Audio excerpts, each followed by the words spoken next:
Consiala Cory. Pero pinapabati niya po na congratulations. Dahil po sa inyong bagong drainage at sidewalk. Isa lang po pinaparating niya. Sana po itong mga ganitong proyekto, sana po alagaan mo natin. Kasi alam mo natin na ito po ay tatagal kung ito ay aalagaan. Sana po pagtulong-tulungan po natin. Ingatan mo natin, huwag mo tayo agad-agad magtatapon ng ano kasi mahirap po mag-iisa ang mga drainage. Kaya maraming salamat po at magandang hapon ulit po sa inyo lahat. Thank you po. Maraming salamat po. Kasama rin po natin ngayon ng City Councilor Cybel Asilo Opina. Yan, isang magandang hapon ho sa inyong lahat. Medyo mainit po, ingat po ang lahat.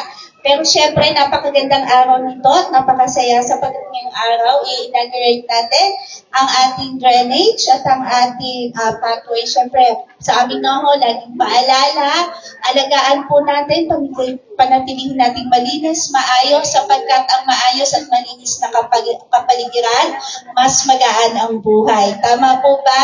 Kaya muli po, magandang hapon at maraming salamat.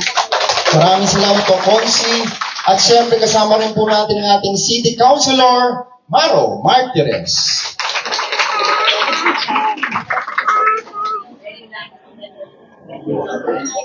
Magandang hapon po dito sa SPS sa Barangay Rosario. At ito pong proyekto natin, lagi po nating, sabi nga ni Kagawad Boy, iingatan. Pero ang importante po ngayong hapon at during ng ginagawa po ito, ay alam po natin kung magkano talaga ang halaga ng proyekto at programa po ito para nasisigurado po natin na yung taxes po natin ay nagagamit ng tama.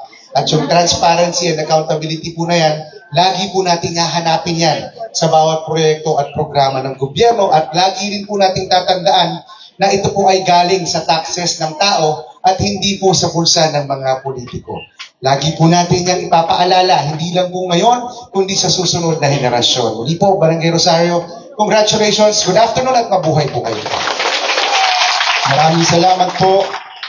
At siyempre ang pagbati sa ating mula sa ating City Councilor, Angelo De Leon. And of course, kasama na rin po natin ang ating Vice Mayor, Dodot George. Yan!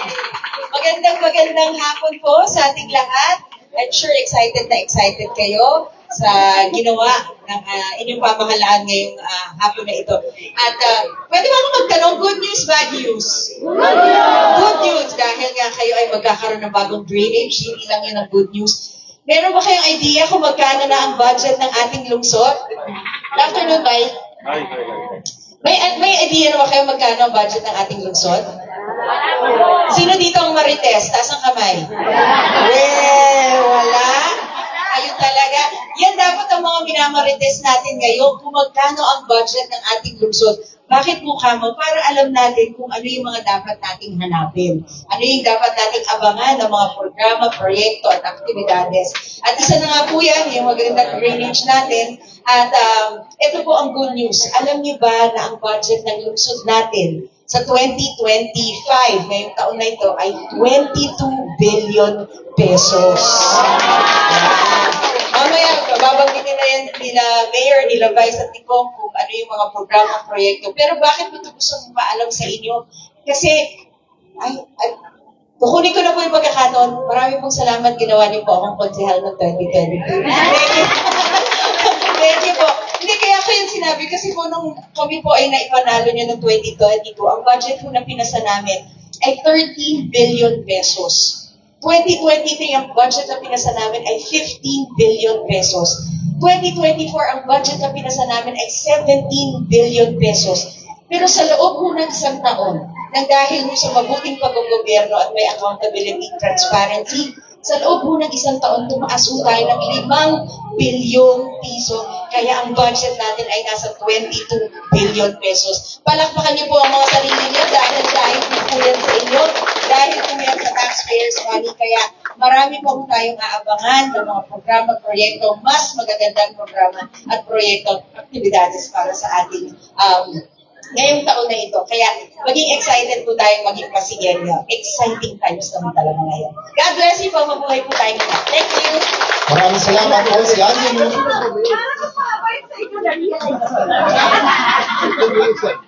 Muli po, magandang hapon po sa inyo lahat.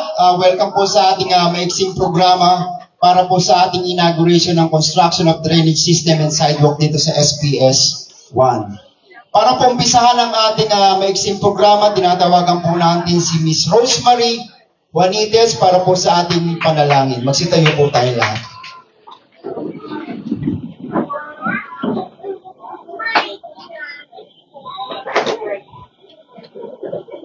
Ilagay po natin ang ating mga sarili sa presensya ng Panginoon. Sa ngalan ng Ama, ng Anak, ng Espiritu Santo. Amen. Ama namin, pakinggan mo po ang pagtawag namin sa iyong banal na pangalan. Basbasan mo po ang aming pagtitipon. Lalong-lalo na po ang aming bisita na si Mayor Pico Soto at ang Vice Mayor, Congressman at sa City Council, lalong-lalo na po ang Barangay Council at lahat-lahat na narito ngayong hapon na ito.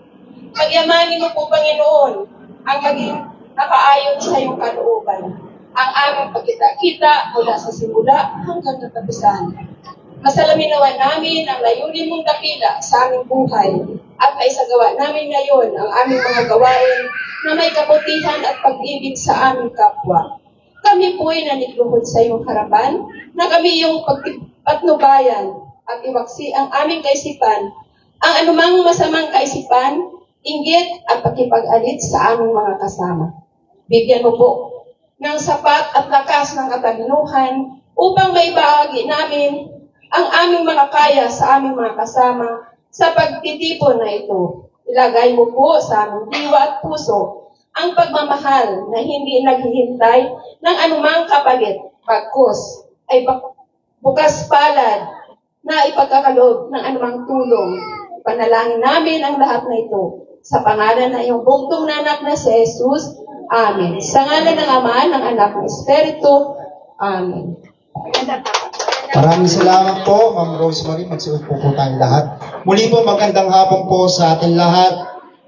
Mula po sa mga Barangay Rosario Council, kasama po natin si Kagawad Annalyn at si Kagawad Ryan. Magandang hapon po. Sa ating pong SPS 1 Homeowners Association, headed by President Melissa Udarbe, magandang hapon po.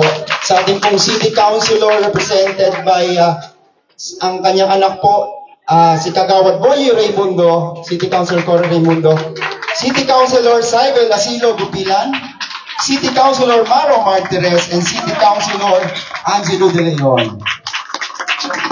Upang magbigay po ng mensahe ngayong hapon, tatawagin po natin ang ating Congressman Roman Romulo.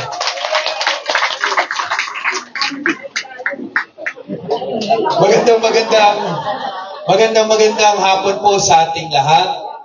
Unang-una po, alam ko na medyo mainit ngayon dahil hapon tayo, pero sa totoo, yung special guest natin, ito na, dumating na si Father, nandito na ata si Father, yung ating special guest, kasi Ash Wednesday po ngayon kaya talagang very busy si Father, kaya nakakatuwa naman nandito na si Father.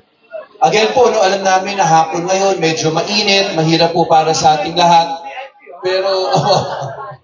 pero kunin na po namin yung pagkakataon po na ito, dahil maganda na rin po, nandito na rin tayo, nagpakainit na rin po kayo para magkausap tayo, maganda na rin na magkaharapan rin po tayo.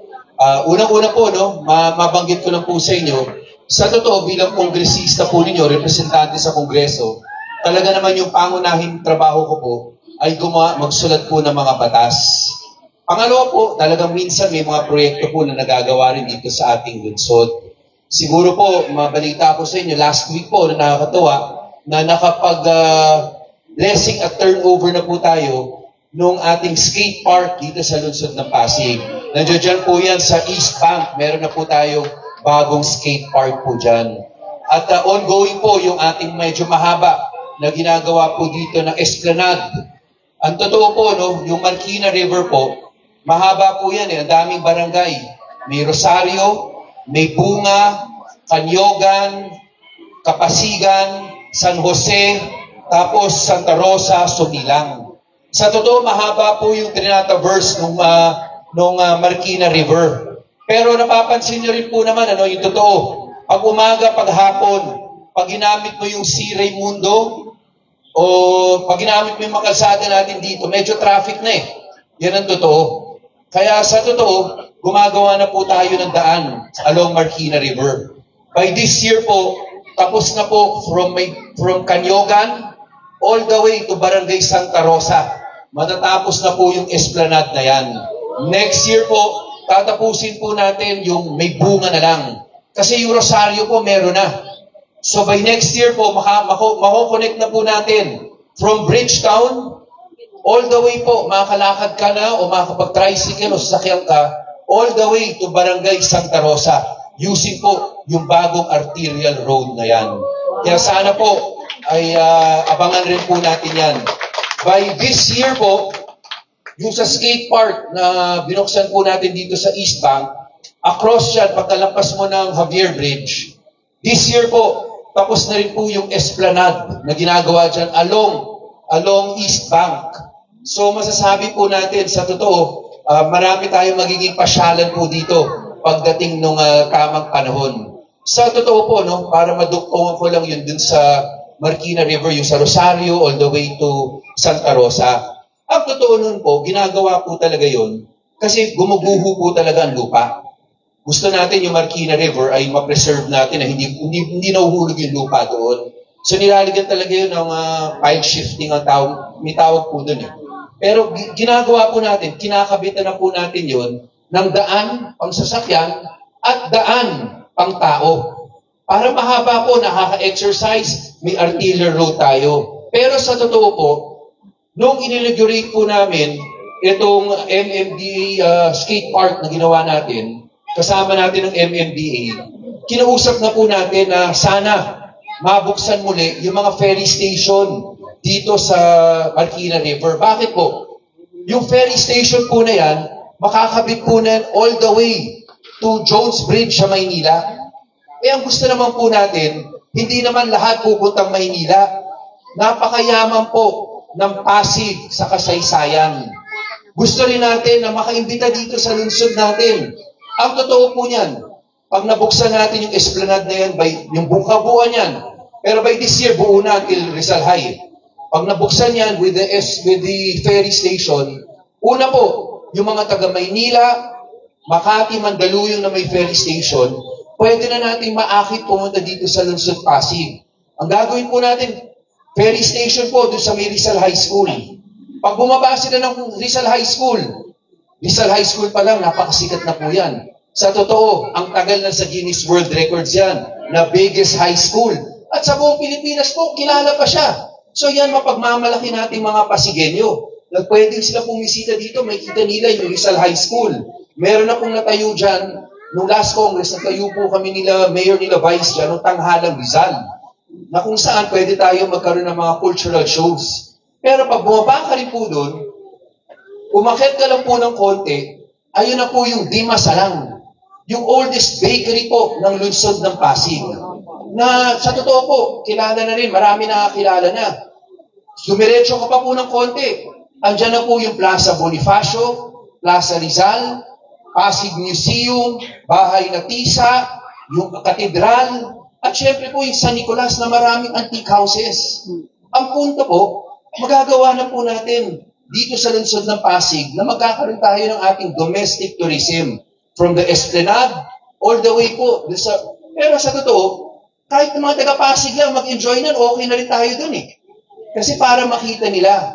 At alam ko, katulad na binabanggit natin nung dati pang nung tumatakbo rin kami dati, pag nabuo na kasi po lahat yan, ang maganda rin po, either sa Pasig Museum o yung isang bahay doon, yung mga produkto po ng lungsod ng Pasig, sinasabi ko na po ito dati pa eh, na dapat doon na tayo maglagay ng mga produkto natin para nakikita rin po ng Pasigenyo at ng mga bisita natin. Dima Salang, yung Agings, yung Ados Pansiteria, marami pa po tayong iba-ibang produkto na pwede natin pagmalaki at para pwede namang kumita rin po yung mga taga-Pasig. Pero this year po, karamihan na matatapos na, talagang may gestation period lang po yan. Pero gusto ko na rin pong banggitin, ano? Kasi bilang kongresista po ninyo, sinabi ko nga, ang pangunahing trabaho ko, magsulat ng batas. Gusto ko masabi sa inyo, kahapon po, pumirma na po ko ng yung bagong IRR. May batas po akong naisulat, yung mental wellness. Para yung mga estudyante natin sa paaralan, yung mga teaching and non-teaching personnel ay mabigyan gabay ng mga tunay na profesional. So napasa na po namin noong December yun. Kahapon po, pinirmahan ng IRR ng DepEd para maumpisa na po. Gusto po natin magkaroon tayo ng mas maraming guidance counselors, psychologists, psychometricians sa ating mga paaralan para may nag-guide po sa ating mga bata. A few months ago po, napasa ko na rin po yung Inclusive Education Law, kung saan yung mga learners with disabilities ay dapat mapangalagaan natin sa paaralan natin at sa tinatawag kong ILRCs, Inclusive Learning Resource Center. Sa totoo po, sa batas ngayon, hindi masyadong importante yung infrastruktura, yung tinatawag na mga SPED centers dati. Kasi sa totoo, matagal na tayong may SPED center. Pero totoo rin po, hindi naman niya po nasasagot talaga yung pangangailangan ng mga learners with disabilities. Ang nilagay natin sa batas, ang mas mahalaga, ay magkaroon na ng tinatawag na multidisciplinary team. Mga doktor, mga nurse, DepEd, DSWD, TESDA, dapat nandun silang lahat. Bakit po? Para sa isang magulang na merong anak na may disability, ang pinaka-kinakabahan siya, pinakatakot siya, paano kung wala na ako? Paano kung wala na asawa ko? Sino mag-aalaga ng anak ko? Dati, ginagawa natin, buong Pilipinas naman, yung SPED Center. Pero sa totoo, anong ginawa ng SPED Center? Kahit na gano'ng kahirap ang gawin po doon ng mga nagtuturo, sa totoo, ang kailangan nila, eksperto na medical attendance. Sa ilalim ng bagong batas sa sinulat natin, required na po na magmamando po ng ILRC, DOH, para magkaroon tayo ng developmental pediatricians, yung mga para sa may autism, para magkaroon ng occupational therapist, yung iba-ibang kailangan natin para sa ating mga bata. DepEd nandoon dahil kailangan pa rin ng curriculum. Nandoon po ang DSWD at TESDA kasi sinabi ko nga pinakakinakabahan ang isang magulang, paano kung wala na sila? Ang gusto natin, yung mga pwedeng mapangalagaan naman, yung pwedeng maturuan ng skill, yung magluto o magtinda, turuan na ng TESDA at mabigyan ng puhunan para mabuhay niya yung sarili niya. Para makita ng magulang niya, kahit wala na ako, ayun, naturuan na ng TESDA. Nabigyan na siya ng puhunan. Pwede na siyang mabuhay mag-isa. Pero aminin natin, mayroong mga pagkakataon na talagang medyo mahirap rin po, talagang challenging. So, nandun ang DSWD para mapasok natin sila sa parang DSWD rin, parang 4-piece program. Para habang buhay, may mag-aalaga naman, hindi may iwan lamang sa kalsada, may iwan lamang sa isang lugar, kawawa po talaga. At kawawa rin po yung magulang. Talagang, yun lang po ang takot nila the whole time. Anong mangyayari? Sa bagong ito po, hindi talaga physical structure importante, pero yung multidisciplinary team para masigurado natin yung learners with disabilities natin, mabigyan natin ng kakayanan na makatayo sa sarili pa or mapangalagaan na ng gobyerno under the 4-piece program. Huli ko lang gustong banggitin dahil natatanong sa akin ito at kahapon, diniscuss ko po ito sa DepEd. Meron po akong proposal na i-amendahan na po yung K-12 program. Sa House of Representatives, pasado na po kami. Ngayon po, nakita ko naman sa Senate, nag-hearing sila kahapon, sana makahabol sila. Kasi sa totoo lang, yung pahirap po talaga yung K-12. Yan po ang totoo. Sa totoo, kung maalala po ninyo, noong 2012, 2013, nung unang sinabi sa atin ng gobyerno noon, mag-K-12 tayo. Sabi nila sa atin, kailangan tayo mag-K-12 dahil unang-una, tayo na lang huling 3 bansa ang wala. Pangalawa, sinasabi nila, paano yung mga nag-abroad? Baka hindi matanggap kung walang K-12. Pero nakita na po natin na implement na siya. Nakita natin kung nasan tayo ngayon. Yung pinangako nila na job ready, sa totoo po, yung nag-graduate ng K-12, may pinapakita sila, sinasabi nila, sabi sa akin, Congressman, okay na. Umaakit na yung mga na-hire na K-12. Pero tingnan po ninyo kung anong trabaho na nakukuha nila. Ang trabaho na nakukuha po nila, marami sa kanila, pwedeng maging sa mga fast food natin. Maaaring pwede sila sa yung mga service o mga driver, cook. Pero ang tanong ngayon, bakit nyo pa dinagdagan ng 2 taon? Kung grade 10 lang, pwede naman nila nakuha yung parehong trabaho yun. Yun naman po ang totoo. Tapos pag nagtapos yun, anong binibigay na certificate ng TESDA? NC2. Yan ang binibigay. Karamihan po, konti lang yung NC3, yung NC4 halos malayan. Sarili po nating PQF, yung Philippine Qualifications Framework, na gumawa rin tayo rin eh. Anong ibig sabihin ng NC2 po? Basahin niyo po sa PQF, nakasulat po doon. May competencies na yung mag-aaral. May kaalaman na siya, pero hindi niyo siya pwedeng iwan mag-isa. Kailangan bantayan pa yung sa trabaho niya. Sabi sa amin ng industriya, Congressman Romulo, kung gano'n lang, hindi job ready yan. Gusto niya sweldohan ng pareho ng mga talagang natapos na, tapos kami rin pala magte-training. So yun, yung pangako ng 2012 na job ready, hindi naman totoo. O pangalawa po, anong sinabi? College ready. O ano po nangyari? Marami pong bridging program sa kolehiyo ngayon. Ang pinakamasakit pa po nun, may mga courses like engineering. Pag nag-engineering ka pa, maliban lang sa MAPUA, specialties po yun. Pero maliban sa MAPUA, sa ibang mga universities and colleges, pag gusto mo mag-eng, kailangan po kinuha mong strand. Una, kailangan nag-academic track ka.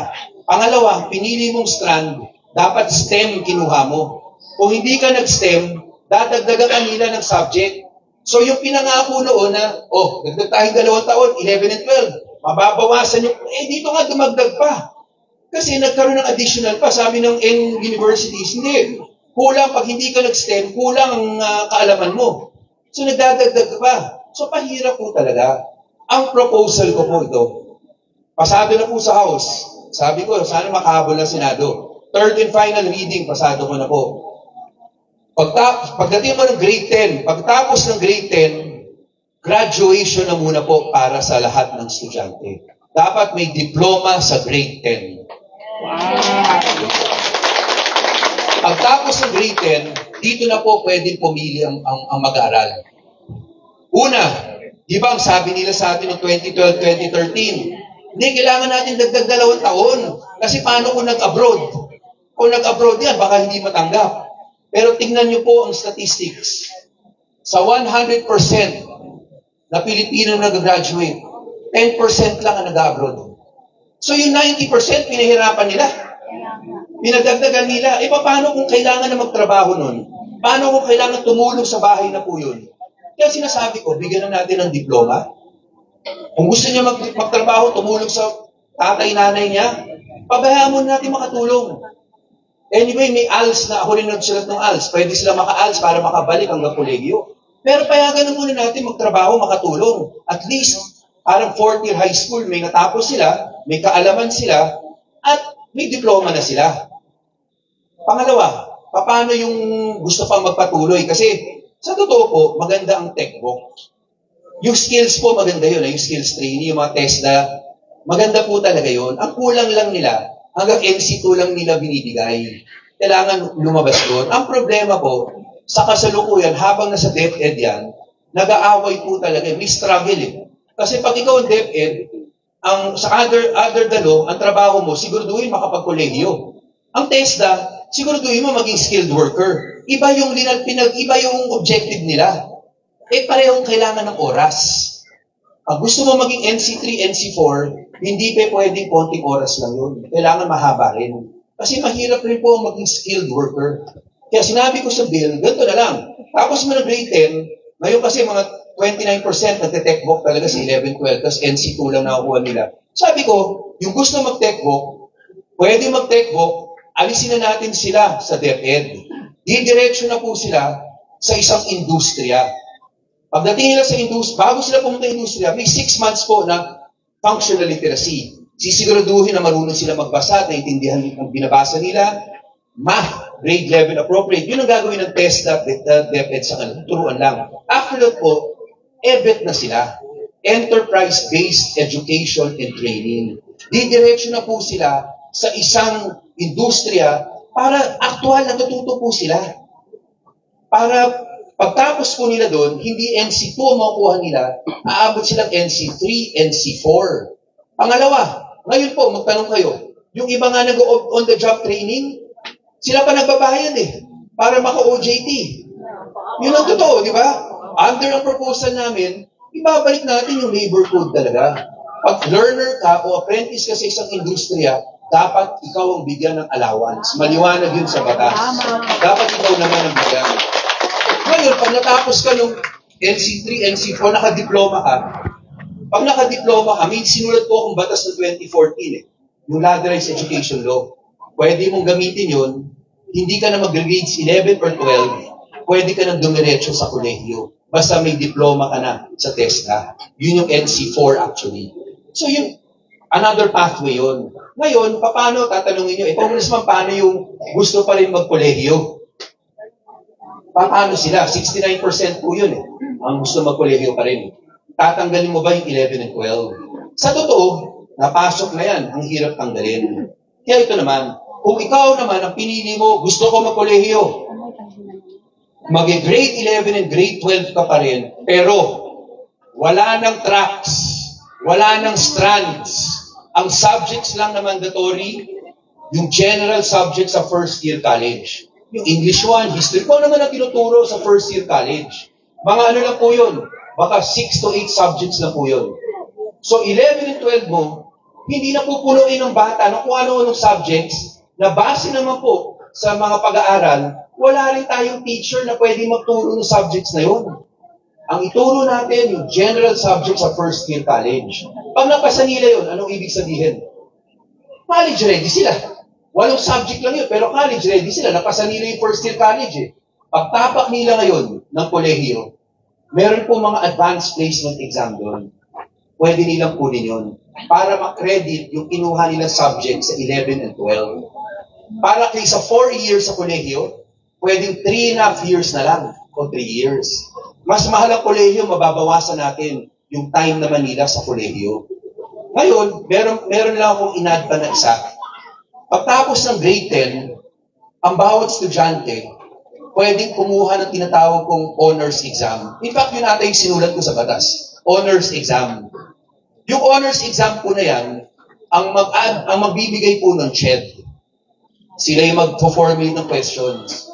Lahat ng pumasa ng honors exam, pagtapos ng grade 10, accelerated ka na sa first year college. Exempted ka na sa grades 11 at sa grade 12. Kasi ang gusto natin, bigyan naman po natin yung mga nag-aaral ng mabuti, ng maayos, ng inspirasyon na mag-aaral ako ng mabuti. Para naman pag after grade 10, pwede ka mag-exam, makakakolehiyo ka na, hindi mo nadadaanan yung pahirap na 2 taon na yun. Yun naman ang sinasabi ko. Ngayon po, una pa lang sinabi ko na sa inyo sa amin pasado na, pero in fairness po talaga, nakita ko, naghihiring ng Senate tungkol dito. Sana makahabol pa sila by June. Pero kahapon po, nag-usap rin kami ni Secretary Angara. Binanggit ko na rin po ito kung ano yung plano. Ang sabi sa akin ni Secretary Angara, kukonsultahin na ng curriculum division ng DepEd, pupuntahan nila ako, yung bill ko, binabasa na raw nila, gusto nila, kahit walang batas, as close na sila sa sinasabi ko. Example, yung grade 11 and 12 na academics, tanggalin na. Mukhang okay na sa kanila kahit wala pang batas. Mukhang willing sila tanggalin na yung mga track na yan, yung mga strand na yan, at konting subjects na mandatory na lang. Alam niyo po ba kung konti lang yan, ang kailangan nga natin ilagay sa isip ng isang bata, excited siyang pumasok. Ngayon puno-puno na subject, ayaw naman nila pumasok. Pagdating ng Monday ng umaga po, ang bibigat ng paa Talagang hindi na makagalaw Ang gusto natin, gumaang ang mga paa, excited pumasok. Kung gagawin natin mandatory subjects o onti lamang, yung talagang required lang sa kolehiyo, tingin ko naman mag-i-enjoy na sila. Nakita nila yung mga klase. Kailangan may love of learning love of school. Pero, sinabi ko rin kahapon, sa DepEd, walang problema na maglagay ng electives. Kunyari, meron talagang isa, mahilig talaga sa political science, maglagay tayo elective. Pero hindi mo kailangan kunin sa mahilig lang. Pwede ka pa rin magtapos ng mag-graduate na hindi mo kinuha yun. Pwede nga, kung gusto mo kumuha ng languages, kaya gawin po natin, pero elective na lang po lahat yun. Hindi na mandatory. Kaya hopefully po, by June po ma-announce ng DepEd na yung parte ng bill ko na yon, hopefully ma-adopt nila. Ang hindi nila ma-adopt lang talaga dun sa yung EBIT part ko. Kasi kailangan talaga batas yun. So yun, hinuhope ko mapasa. Para, sa mga kabataang Pilipino, sa totoo, no? Siguro tayo rin nagkamali, nakakatanda. Puro bata pa lang, harap ko. Bata pa. Walang matanda dito. Pero sa totoo po, ako po hindi ko alam po kung nadaanan nyo rin. Pero minsan nadaanan ko rin po, kunyari, yung lolo ko, lola ko, pag pupunta po kami, bumibisita, tatanungin ka lagi. Roman, kamusta Kamusta pag-aaral mo? Tatanungin ka talaga eh. So sasagot ka, sabihin, top 1 ka ba? Nasa ka ba? Gaganunin ka eh. Sabihin, basta importante. Sabi sa akin, Roman, kailangan pareho ka ng father mo. Dumiretso ka, mag-lawyer ka, mag-abogasiya ka. Kasi pag professional ka, kahit pa paano, mabubuhay ka. Yun ang lagi sa isip. At sigurado ko maraming iba, laging sinasabi yun. Totoo rin po yun. Pero totoo rin naman na meron rin po, maganda rin po yung mga skilled workers natin. Sa totoo, sa ibang bansa, malaki ang kinikita ng skilled workers natin. Tayo lang kasi masyado nating binigyan ng halaga na kailangan magkolehiyo ka. Pero sa totoo, yung mga NC3, NC4 natin ng TESDA, magagaling po sila. Nabubuhay nila sarili ng pamilya nila. At pag pinag-usapan po natin ang dignidad ng isang tao, hindi po nakukuha yon sa isang college degree. Marami po dyan nakapagkolehiyo. Marami po dyan professional. Pero pag nagsalita, akala mo po nawala yung good manners and right conduct. Pero po, ito naman ang totoo. Pag sumakay ka po ng toda natin, sumakay ka ng tricycle, alam mo yung mga tricycle driver natin, lalo na pag nakita nila nangangailangan yung sumakay sa kanila, ihahatid po nila, minsan hindi pa nagpapabayad.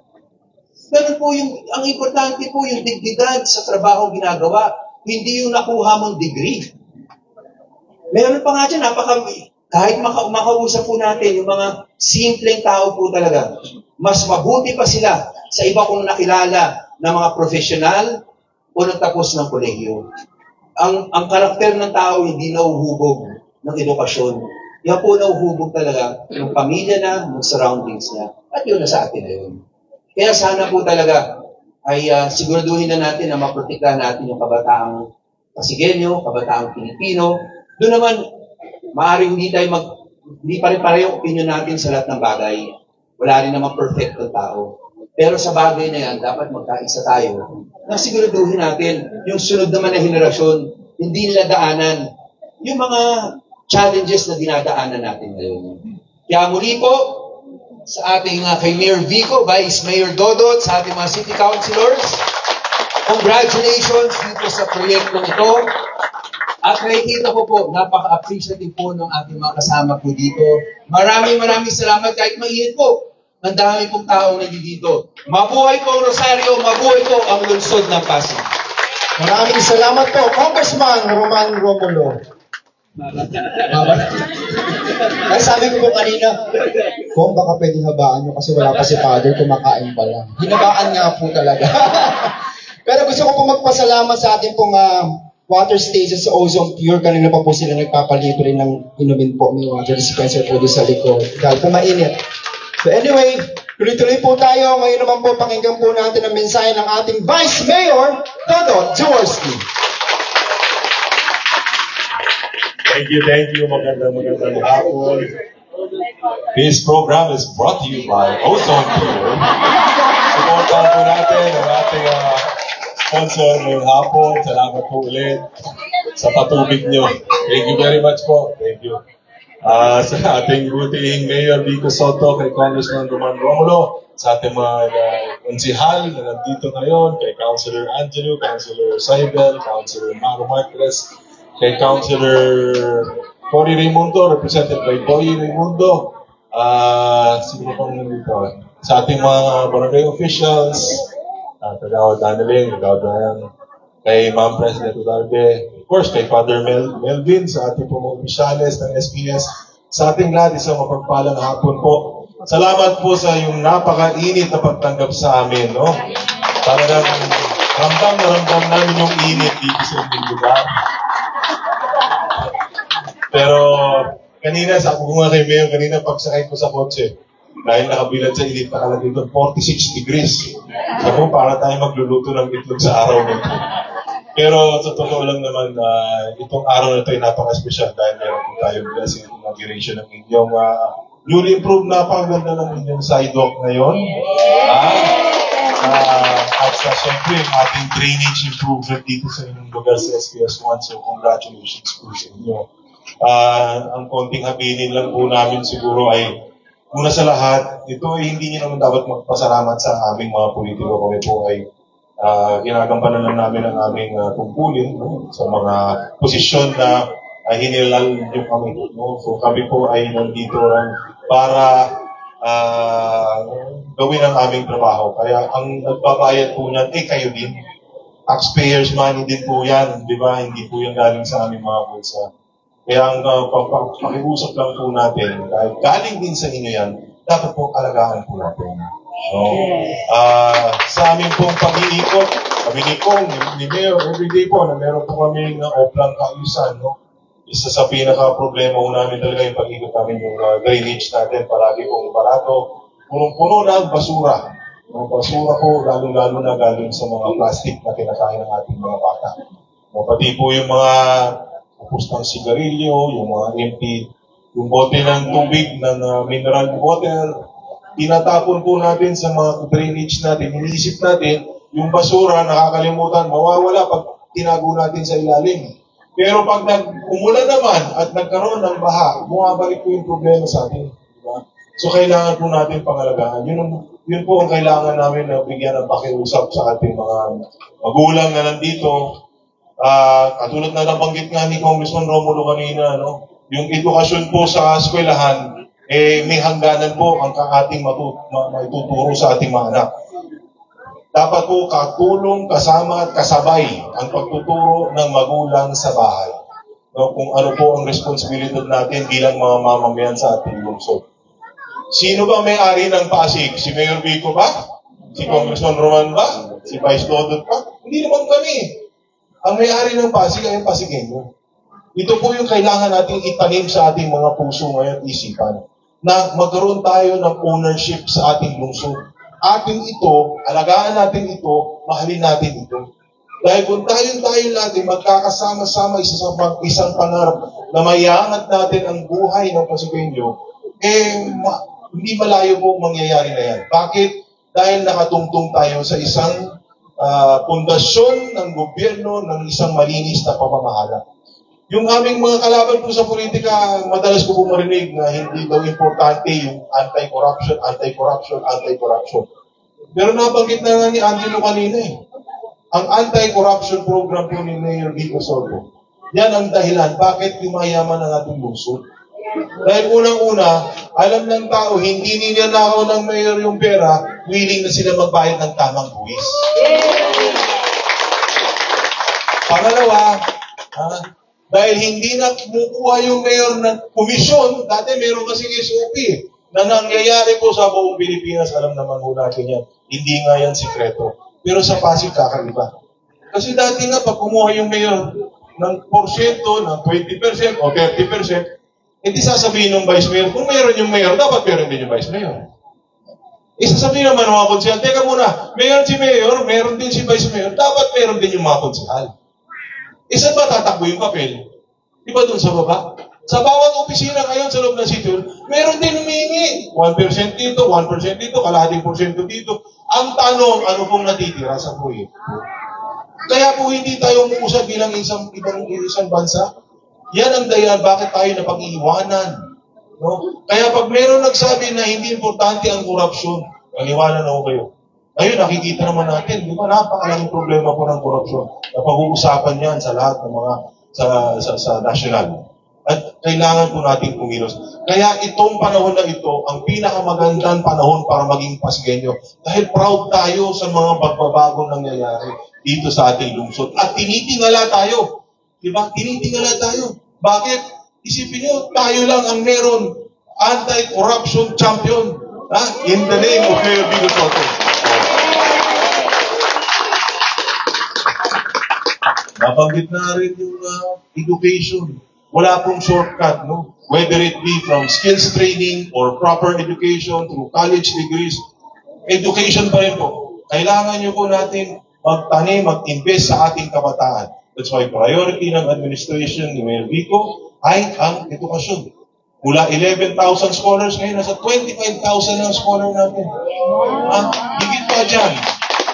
Higit pa dyan, tayo po ay isa sa may pinakamalaking private college education program sa buong Pilipinas. Ito po yung Pasig City Pag-asa Scholarship Program.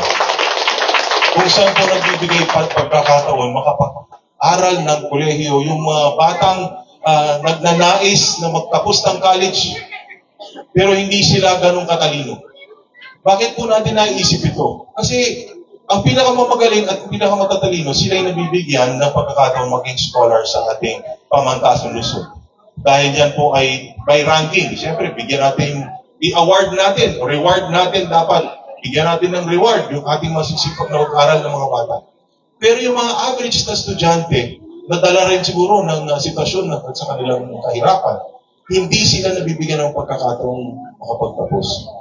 Sa pagprogram pong ito, ang inuuna ng Pag-asa Scholarship Program ay ang mga kabataang Pasigueño na galing sa pamilyang mahirap, na mabigyan sila ng pagkakataon makapag-aral, makapag-kolehiyo. And nakapag-alam ko na unang taon pa lang, we are on our second year now, going po on our third year. Sa unang taon, naging 120 million po ang budget niya. At tumodoble yan every year kasi yung first year nagiging second year, second nagiging third, hanggang makapag-graduate sila. Pati nursing kasama po dyan, pati engineering kasama po dyan, accounting, nandyan din. At marami pang ibang kurso. Ang naka-accredit po ng mga eskwelahan dyan ay Pasig Catholic College at Arellano University. As we speak, today po, meron pong isa pang nagpapa-accredit. Malapit-lapit po sa inyo. Ito po yung tinatawag na National University dito sa East Ortigas. So isipin po ninyo, makapagtapos po yung inyong mga anak ng isang degree mula sa 3 eskwela nito. Huwag nyo sasabihin hindi magbabago ang buhay at landas ng pamilya nito. Ito na po ang pinakamagandang panahon para maging Pasigueño. Mangarap na po tayo ng mataas ngayon dahil kakaiba po ang prinsipyo ng Pasigueño ngayon. At ako'y naniniwala, kahit na marami pong umuulan na ayuda kung saan-saan ang gagaling, hindi nabibili ang dangal ng Pasigueño. So hindi ko na pahabaan, marami pong programang ipabanggit ng ating mayor dahil talaga dahil mainit na nga ang panahon at alam kong si Father, init na rin mag-bless at inaugurate ang ating bagong sidewalk. So sa ating komunidad dito sa SPS, mabuhay po kayo. Congratulations po sa inyong proyekto. Mabuhay ang Rosario, mabuhay po ang lungsod ng Pasig. Maraming salamat. Maraming salamat, Vice Mayor Dodot Jaworski. At ito na nga po ang mensahe ng ating punong lungsod, Mayor Vico Soto. Okay, maraming salamat. Pulang po tayo. Magandang hapon, SPS. Kamusta po ang SPS? Kamusta po kayo? Ay, nainitan po ba kayo? Hindi? Mainit po ang panahon, ano? Pero mainit man ang panahon, ay mas mainit naman po ang pagtanggap ninyo sa amin. Maraming salamat. Press, mga opisyalis po natin, maraming salamat. Pagbaba ko pa lang ng sasakyan ko, talagang naramdaman ko na ang init ng inyong pagtanggap. Maraming salamat po sa mga residente po natin dito. Maraming salamat din po. Siyempre kay Father Melvin. Father, maraming salamat po sa inyo. Ganon din po sa mga barangay officials na kasama po natin ngayon. Sina Kagawad Annalyn, Kagawad Ryan, madalas din po nating nakakasama. Narinig na po natin ang mensahe ng ating City Council sa pangunguna ng ating Vice Mayor Dodot Jaworski. Maswerte po tayo. Ako po, bilang mayor, swerte po ako dahil may mga kasangga tayo na hindi lang basta magaling, marami naman pong magaling eh. Pero ang importante, nagkakaisa tayo sa ating vision at mga layunin para sa lungsod ng Pasig. Kaya Vice Mayor Dodo, mga city councilors po natin, at syempre ang ating butihing representante sa Kongreso na narinig niyo naman yung mensahe niya at narinig niyo po kung paano siya nagtatrabaho. Maraming congressman sa buong Pilipinas pero tayo po pinagmamalaki natin na ang congressman natin hindi lang basta magaling, kundi masipag din at talagang nagtatrabaho. Kaya ang ating Congressman Roman. Siyempre, kailangan ko rin magpasalamat sa mga kasama natin sa lokal na pamahalaan. Unahin ko na po yung mga na-entertain pa kayo sa music ng Pasig City Symphonic Band kanina. Sa engineering department sa Kato. Siyempre sila nag-ayos ng programa ngayon sa ating engineering. Ang programa po natin ngayon, proyekto po na ito ay nasa humigit kumulang 266 meters po yata. Nasa halagang humigit kumulang 2.5 million pesos. Ito, tama yung pricing po natin. Pero ang maganda po rito, hindi lang po siya basta sidewalk o basta drainage na proyekto.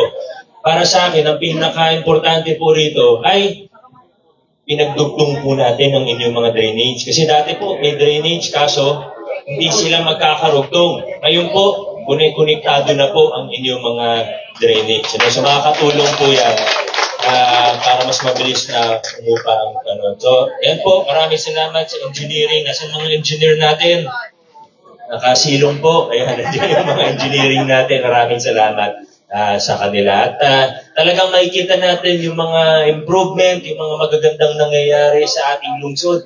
Nabanggit ko na rin yung engineering. Sila na po yung una kong banggitin. Alam niyo, mula sa, hindi lang yung programa mismo, yung proyekto, yan na po yung pinakadulo eh. Sumasa ilalim, bago maging proyekto yan, bago matapos ang isang infrastructure project gaya nito, masa ilalim po yan sa iba't ibang proseso. Magsisimula sa konsultasyon. Ni-request po yan ng ating Homeowners Association. Sinabi nila, medyo may problema kami dito. Baka pwedeng gawin ng lokal na pamahalaan. Dadaan po yan sa budgeting natin. Dadaan yan sa pagpaplano, gagawa ng program of work.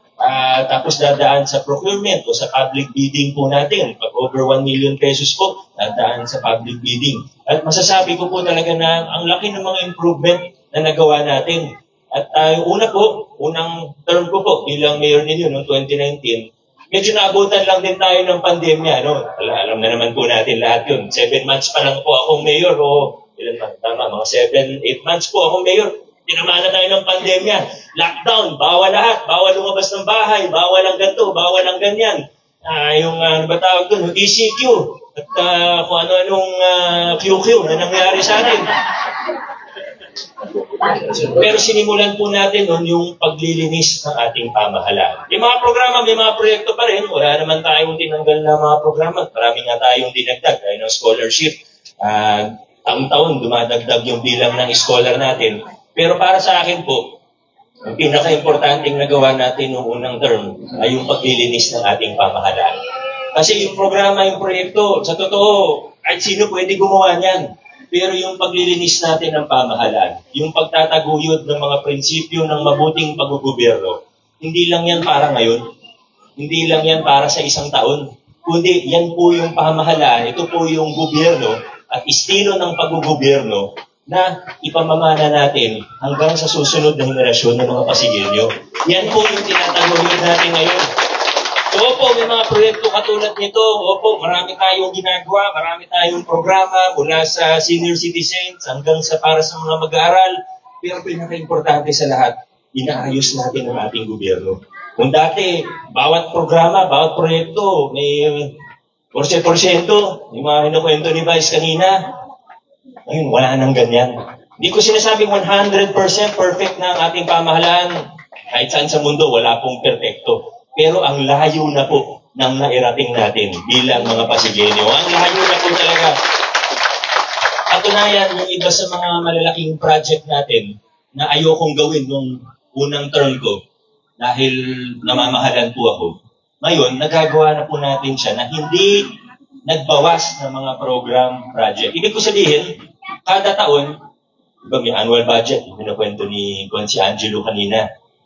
Kada sektor, kada programa, may nakalaan po para riyan. Halimbawa, para sa senior citizens, ngayong taon, nasa more than 500 million ang budget natin. Taon-taon, lumalaki po yan. Taon-taon, nag-iisip tayo na pwede natin idagdag. Anong pwede natin pagandahin pa natin. Persons with disabilities po natin.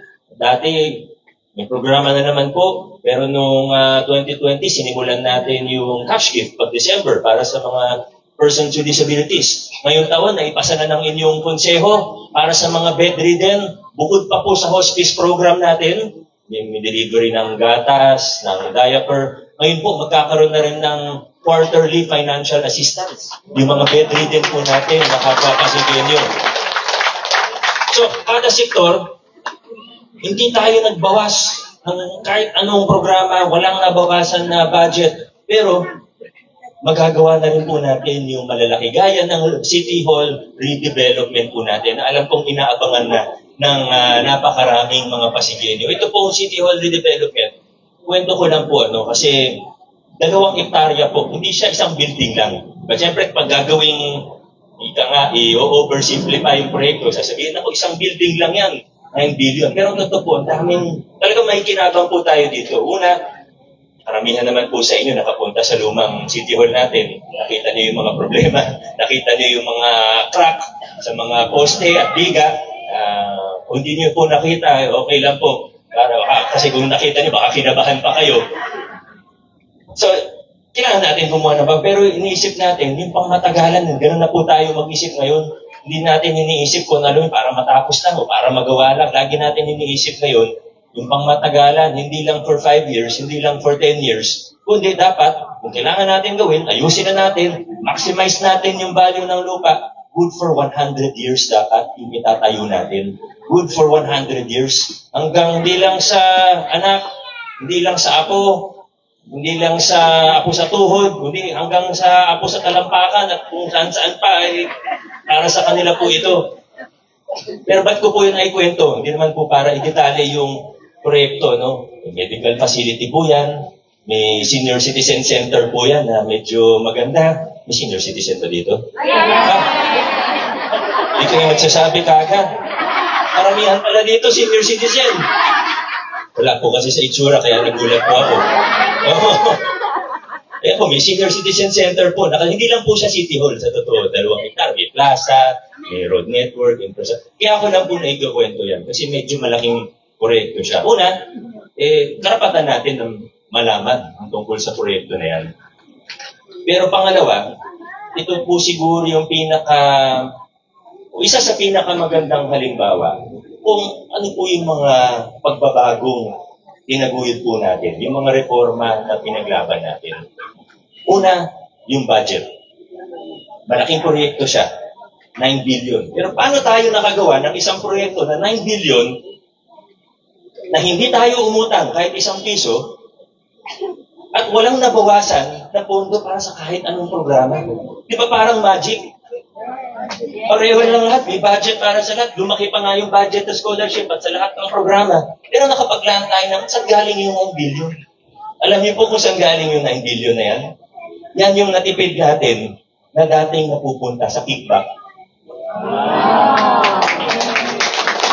Isipin niyo po kung 5 billion pesos po per year ang dumadaan sa mga infrastructure project. Kasi hindi naman may iba pasweldo, may iba pambayad ng Meralco, miscellaneous. Pero yung infrastructure, mga dumadaan sa bidding, nasa 5 billion per year yan bago mag-2019 o hanggang 2019. Kung 20%, pagpalagay na lang natin na 20% yung kickback.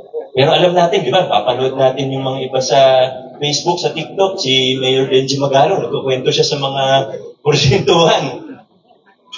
Sa totoo, higit sa 20%. Pero sabihin na lang natin, pagpalagay na lang natin na 20%. Ano po ang 20% ng 5 billion? 1 billion. Kada taon po yun. Dahil mula 2019, tinanggal natin yan. Kung 9 years maximum ang term ng isang mayor, yun po galing yung 9 billion pesos natin. Biglang, mayaman na yung Pasig dati, ngayon bigla tayong lalong yumaman pa. May ganun po tayo, 2 hektarya. 2 hektarya yung redevelop natin. Para bang libre natin magagawa. Kaya yun po yung unang pinaka-importante, yung pag-aayos natin ng finances, ng budget natin, paglilinis ng ating pamahalaan, pag-aayos ng planning natin para pang matagalan at hindi tagpi-tagpi ang mga proyekto. Ganyan na po ang ating pamahalaan ngayon. At kung gumaganda ang takbo ng pamahalaan, syempre dapat, kung lumalaki yung budget natin, dapat maramdaman natin yan. Opo, may infrastructure, pero dapat maramdaman din natin yan sa paraan na konkreto, sa paraan na tunay, paraan na nasa harapan po natin mismo. Kaya, kwento ko lang po na mabilis, yung scholarship na banggit na naman ni Vice, pati yung Pag-asa. Dahil marami pong nagtaas ng kamay nung tinanong ko po kung senior citizen. Sino po ulit senior citizen? Hindi po maganda magsinungaling. Sino po yung totoong mga senior? Ito na lang, senior citizen na 65 pataas. Medyo marami pa rin. Naalala niyo po noong 2022, inilunsad po natin ang local senior pension. Kasi marami, dito sa SPS, marami pong lumapit sa akin. Noong 2018, 2019, noong una po akong bumisita sa inyo, nasabi, hindi kami ma-qualify sa DSWD pension. Nangangailangan din naman po kami, sabi. So, noong 2022, kita natin, kaya po nating sabayan, yung DSWD pension. Naglunsad tayo ng sarili natin. Para sa mga 65 pataas, walang ibang pension, retirado na po, walang income. Bagong programa po yan ng 2022. Ngayon po, nasa 20,000 na yung beneficiaryo natin ng local senior pension. Pero may mas magandang balita pa po. Dahil nabalitaan ko po na yung iba dito ay may mga SSS pension, kaso maliit lang. Meron po ba dito? 2,000, mga ganyan po na pension, maliit lang, hanggang 4,000. Napasa na po ng City Council natin sa pangunan ni Vice Mayor Dodot. Hanggang 4,000 na SS pension, qualified na po sa local senior pension. Kaya talagang ngayon yung, siguro ito na yung magandang panahon para maging pasigilyo dahil sinisiguro po natin na habang umaayos ang pamahalaan natin, marami tayong natitipid na pondo, pati yung mga presyo ng mga kontrata natin. Mula 2019, medyo bumaba. Ay tumaas yung presyo ng bilihin, bumaba yung presyo ng mga kontrata ng pinapagawa ng City Hall. Ngayon, umaayos po, mas marami tayong nabibigay sa tao. Na yung tulong na gusto po natin gawin, yung tulong na magbabago ang buhay ng isang tao, ng isang pamilya, hindi yung panandalian lang. Kaya nasabi ni Vice Mayor Dodot, yung ayuda, opo, minsan kailangan natin ng ayuda. May pagkakataon talaga, pinakamagandang halimbawa na nung kalagitnaan ng pandemya. Hindi makapagtrabaho ang iba, maraming nawala ng trabaho. Kailangan natin magbigay. Pasig, hindi naman nakakahiya po yung binigay nating ayuda sa lungsod ng Pasig. Talagang tinignan na kung ano yung kaya. Ginawa po natin sa lungsod ng Pasig. Alam niyo po yan. Pero hindi tayo pwede magtapos doon. Kasi kahit anong laki ng ayuda, totoo, wala naman buhay na gumaganda dahil sa ayuda. Pantawid lang po yun. Kailangan natin yung mga katulad ng scholarship, katulad ng mga ibang programa na pangmatagalan. At yan yung pinagtutuunan natin ng pansin. Diyan po yung focus natin ngayon bilang isang lungsod.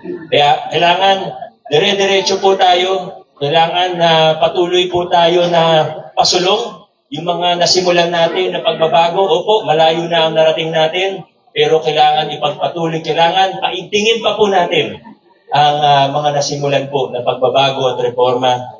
At kaya po ako nagpapasalamat sa inyo. Dahil ang totoo naman po ay kahit anong galing ng isang mayor, kahit anong sipag ng isang mayor, kung hindi po dahil sa suporta ng taong bayan, hindi po sa suporta ng ordinaryong mamamayan, walang magagawa ang isang mayor. Lahat po ng nagawa ko, hindi po dahil sa galing ko, kung hindi po dahil sa tulong at sa suporta po ninyo. Maraming salamat.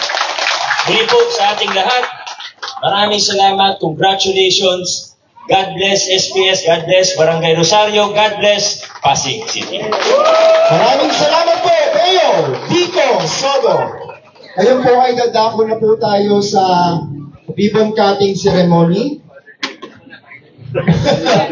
Oo, sabi ni Father Melvin, sa wakas. Nasusundan po ng blessing ni Father Melvin. Inaanyahan po natin ating city officials and of course, representative po ng ating Homeowners Association. Press, okay lang tayo mag-cut. Asan po yung mga officers? Press tayo kung mag-metal. Congratulations on... Okay, ready? 1, 2, 3. Congratulations! SPS 1, Rosario, Pasig City. Isa lang po, group picture lang po ulit bago po tayo mag-blessing. Kasama po yung ating Homeowners Association. Kasama po ang ating city officials.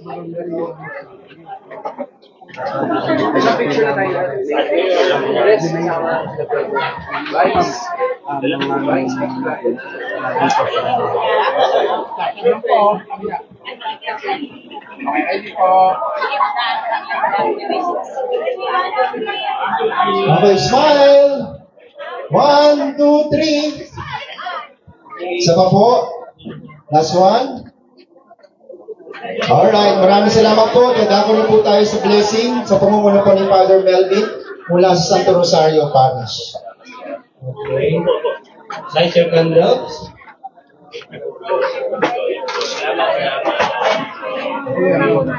In the name of the Father, and of the Son, and of the Holy Spirit, amen.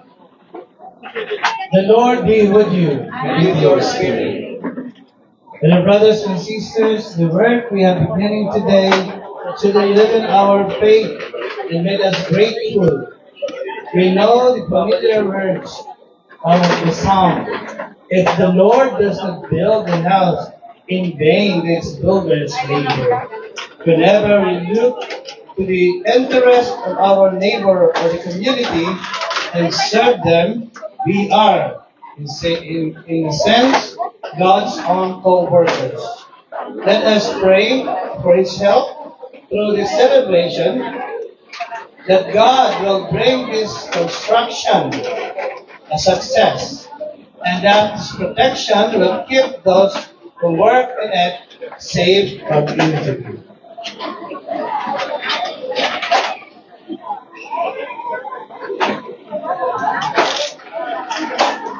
Let us pray. Brothers and sisters, let us ask God, our all-powerful Father, that the work we begin today will contribute to the building up of His kingdom and join us in faith and love to Christ, who is the cornerstone. Let our response be, Blessed be God forever. Blessed be God forever. Lord God, you have given us the knowledge and power to become your co-workers. Let us pray. Blessed be God forever. Through your Son, you have chosen to build your church upon solid rock. Response. Blessed be God forever. Through the Spirit of your Son, you form us into a spiritual house where you make your dwelling place. Response. Blessed be God forever. You inspired in us the firm hope that building we begin today, with your blessing will be brought to completion with your protection. Response. Blessed be God forever. With much labor, you shape and polish us into living stones until you make us worthy to be built up into a new and holy Jerusalem. Response. Blessed be God forever. Let us pray.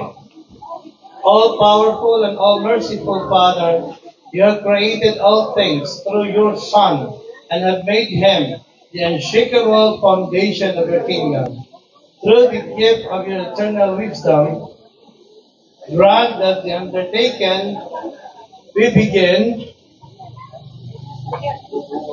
for your glory and our own well-being may progress day by day in its successful completion. This we ask through Christ our Lord. Amen. Our Father, who art in heaven, hallowed be thy name. Thy kingdom come, thy will be done on earth as in heaven. Give us this day our daily bread, and forgive us our trespasses, as we forgive those who trespass against us. And lead us not into temptation, but deliver us from evil. Amen. Hail Mary, full of grace, the Lord is with you. Blessed are you among women, and blessed is the fruit of thy womb, Jesus. Holy Mary, Mother of God, pray for us sinners, now and at the hour of our death. Amen. Hail Mary, full of grace, the Lord is with thee.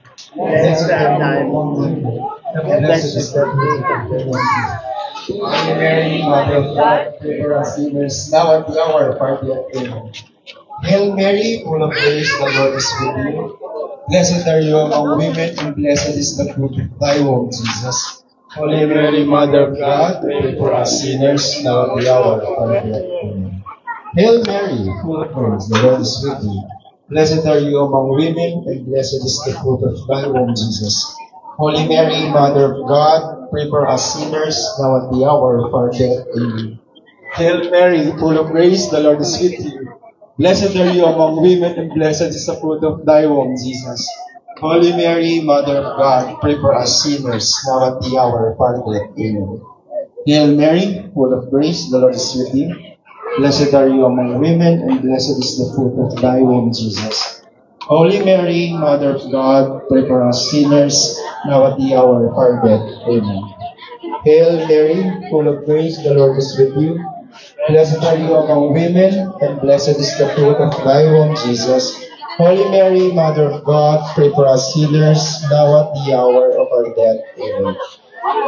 Muli po, magandang hapon po sa ating lahat. Maraming salamat po and congratulations SPS 1, Rosario, Pasig City sa inyong newly constructed drainage system and sidewalk sa inyo pong lugar. Maraming salamat po sa ating mga barangay officials, Kagawad Annalyn, Kagawad Ryan, sa ating pong SPS 1 Homeowners Association, sa ating pong mga residente, sa ating pong mga City Councilor Carlo Raimundo, sa pangunguna po ng kanyang anak ni Kagawad Boy Raimundo, City Councilor Saibel Asilo Gupilan, City Councilor Maro Marquez, City Councilor Angelo De Leon, Congressman Roman Romulo, Vice Mayor Dodo George, and of course ang ating Pululusod, Mayor Vico Soto. Maraming salamat po and congratulations.